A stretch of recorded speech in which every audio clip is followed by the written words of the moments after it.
আজকে আমি রান্না করে দেখাবো পনির ভর্তা। তো পনির ভর্তা বা আপনারা বাড়িতে পনির তৈরি করে যদি না নেন, যদি ছানা তৈরি করে নেন তাহলে ছানার ভর্তাও বলতে পারেন। তবে পনির ভর্তাটাই সাধারণত শোনা যায়। তো যাই হোক, আমি এইটাই রান্না করে আজকে আপনাদেরকে দেখাবো। সাথে থেকে দেখে নেবেন। দেখুন, তেলের মধ্যে আমি একটা কড়াই বসিয়ে দিয়েছি, ফ্রাই প্যান। কড়াই না, তার মধ্যে আমি তেল দিয়ে দিয়েছি, সর্ষের তেল। এবার সর্ষের তেল দেওয়ার পরে আমি এখানে দিয়ে দেবো লবঙ্গ, এলাচ, দারচিনি, আর দেবো একটা শুকনো লঙ্কা। এই যে এইটা ফোড়ন দেবো। এই ছাড়া আজকে জিরে, কালো জিরে কিচ্ছু দেবো না, শুধু এটা দেবো ফোড়ন।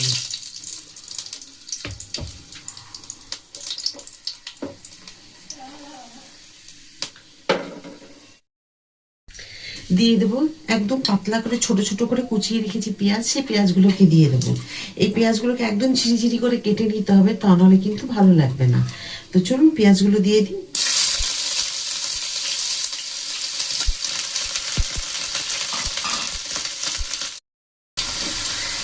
এখন এগুলোকে আমি একটু হালকা ব্রাউন কালার করে ভেজে নেবো, যেমন গোল্ডেন ব্রাউন ভাজা হয় ঠিক সেই রকম করে আমি ভেজে নেবো।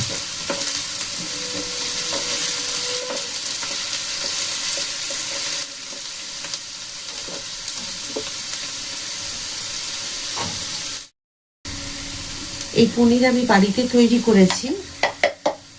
এই যে দেখুন, আমি এখানে নিয়ে নিলাম। এটাতে চাইলে আপনারা গ্রেটারে গ্রেট করে নিতে পারেন, বা হাত দিয়েও আপনারা এমনি ম্যাশ করে নিতে পারেন। তো দেখুন, আমি ওইভাবে করে নেব, যাতে যেটা সুবিধা হবে আপনাদের। এইভাবে ভেঙে নিলেও কিন্তু খুব সহজে ভেঙে যাবে। তবে একদম যেরকম আমরা যে মিষ্টি ছানা যেরকম ভাঙি সেই রকম করবেন না, একটু দেখতে ছানার মতো থাকবে সেই রকম। তো এইভাবে করে নিলে আমার মনে হয় আরও বেশি ভালো হয় পনির ভর্তা। তো দেখুন, খুব সহজে কিন্তু এটা হয়ে গেল। আমি এটাকে সাইডে রেখে দিলাম।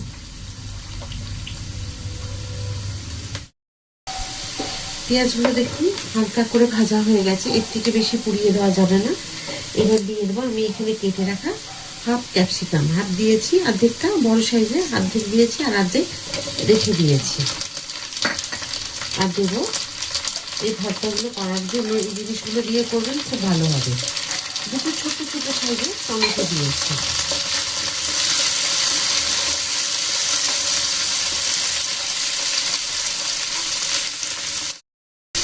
এখন দিয়ে দেবো নুন।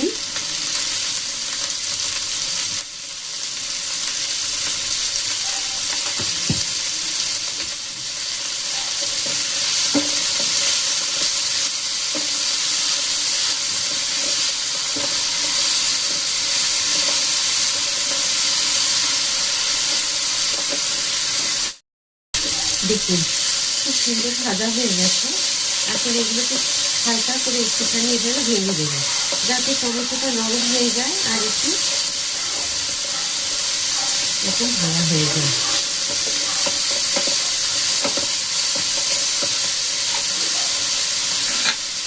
এখানে আমি বেটে রেখেছি হাফ ইঞ্চি আদা, 6টা রসুন বড় সাইজের, আর রেখেছি ছোট সাইজের একটা টমেটো।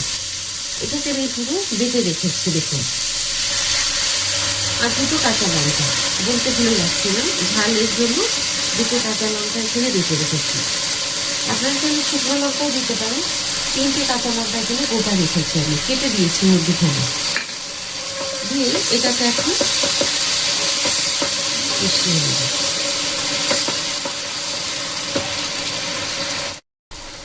এখানে দিয়ে দেব হলুদ,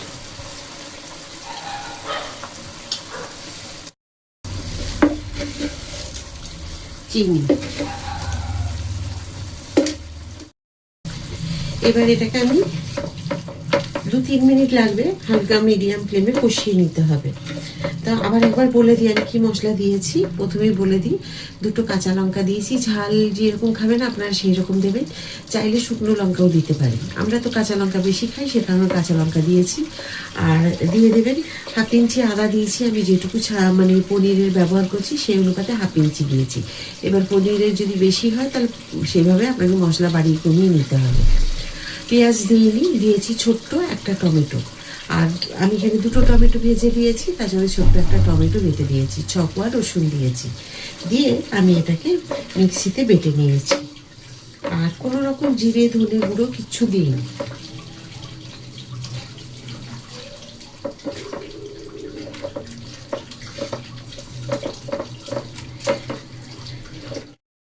দেখুন খুব সুন্দর কষানো হয়ে গেছে।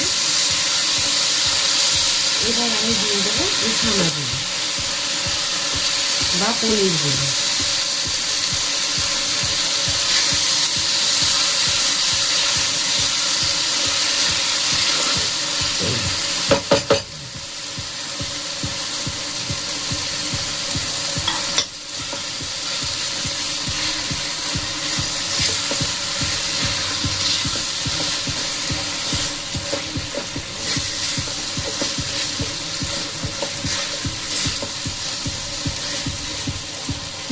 এই পনির ভর্তাটা আপনাদের জানি না নতুন লাগছে কিনা, আমি একটুখানি কিন্তু অন্য রকমভাবে করার চেষ্টা করেছি, আশা করি আপনাদের ভালোই লাগবে।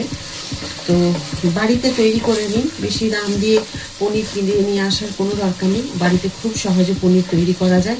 পনিরের ভিডিও আমি দিয়ে রেখেছি আপনাদেরকে, সেই ভিডিওটা দেখে পনির তৈরি করে নেবেন। আর যদি পনির তৈরি করতে নাও পারেন অসুবিধে নেই, ছানাটাকে তৈরি করে নিন, কিছুক্ষণ রেখে দিন ফ্রিজে বা বাইরে, তারপরে একটু হাতে দিয়ে ম্যাশ করে নিন, মানে ভেঙে দিন, তারপরে ওটাকে করে দিন, এইভাবে রান্না করে নিন।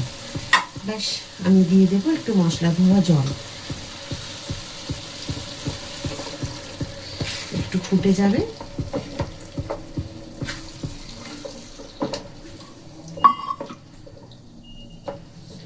এখনই দেখুন কি সুন্দর লাগছে দেখতে।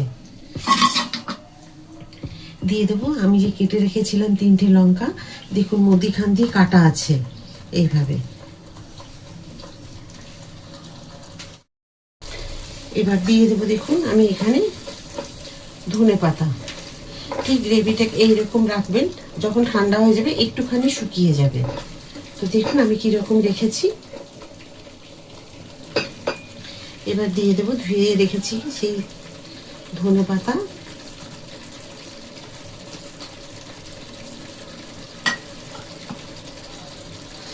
আরও একটুখানি এটা আমি ধনে পাতার যে গন্ধ সেটা এর মধ্যে থাক, তারপরে রেডি করে নিচ্ছি।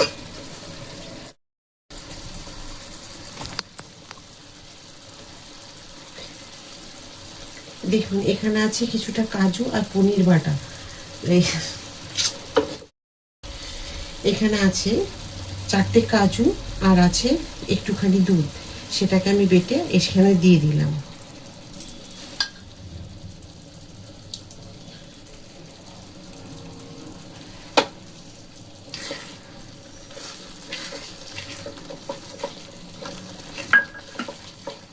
ব্যাস সম্পূর্ণ রেডি। দেখুন একদম দেখতে আলাদা হয়ে গেল, সম্পূর্ণ দেখতে কিন্তু অন্যরকম লাগছে। আপনারা এইরকম রান্না কিন্তু দেখে থাকবেন, বাড়িতে হয় মানে বাড়িতে অবাক লাগবে। দেখবেন লাগবে। আমি দিয়ে দেবো একটুখানি ক্রিমটাকে দিয়ে দিলাম এখানে। তো কেমন লাগছে দেখুন, এইভাবে আমি দিয়ে দিলাম ক্রিমটাকে। তো এই রান্নাগুলো সাধারণত দেখবেন হোটেলে রেস্টুরেন্টে দেখা যায়। আমরা কিন্তু বাড়িতে যে এত সহজে এত সুন্দরভাবে একটা রান্না তৈরি করে নিতে পারবো বা পরিবারের সকলকে খাওয়াতে পারবো, এটা ভাবতেও যেন অবাক লাগে। আগে হয়তো এগুলো আমরা এতটা জানতাম না, কিন্তু এখন নানান রকম রান্না আমরা কিন্তু বাড়িতেই তৈরি করে নিতে পারি, একদম হোটেলের মতো হুবহু। আমার তো মনে হয় হোটেলের থেকেও হয়তো আমরা বাড়িতে এর থেকেও বেশি সুন্দর রান্না করি। তো একবার এইভাবে তৈরি করে দেখুন, খুব ভালো লাগবে। গ্যাসের ফ্লেমটা বন্ধ করে দিলাম, আমার রান্নাটা দেখে রেডি হয়ে গেছে। দেখুন কি সুন্দর লাগছে, ক্রিমটা একদম পুরো গলে গেল, আর দেখতে খুব সুন্দর লাগছে, অসাধারণ হয়েছে দেখতে। খেতে কিন্তু খুব ভালো লাগবে, আরও বেশি ভালো লাগবে যখন খাবেন আপনারা এটা রুটি, পরোটা, লুচি, নান, যে কোনো জিনিসের সাথে এটা ভালো লাগবে। দেখুন